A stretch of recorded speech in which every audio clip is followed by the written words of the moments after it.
Sziasztok, én Zsombor vagyok, és ebben a videóban ünnepeljük a Zsomborgó csatorna második születésnapját. Boldog születésnapot, Zsomborgó! És örülök, hogy a második évet is kibírtuk. És tudom, hogy 3 hónapja nem volt videó. Ez azért van, mert annyira sokat kell tanulnom, hogy nem volt időm videózni.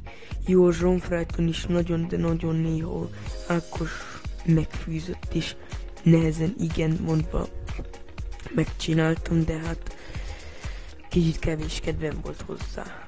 De ígérem, hogy mostantól heti 1-2 videó lesz, tehát pénteken vagy szombaton csinálok, és még aznap kimegy.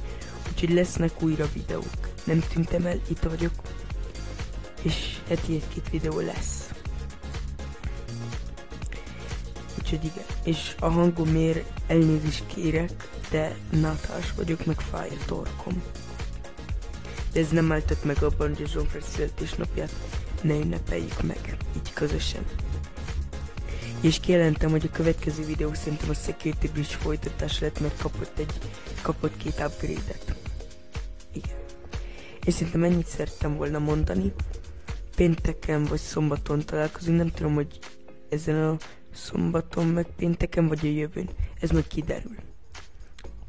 Addig is mindenkinek szép napot kívánok, és még egyszer utoljára boldog születésnapot Zsomborgó csatorna, és Discord szerver link meg a Zsomfrájt csatorna link a leírásban. És Zsombor voltam, sziasztok!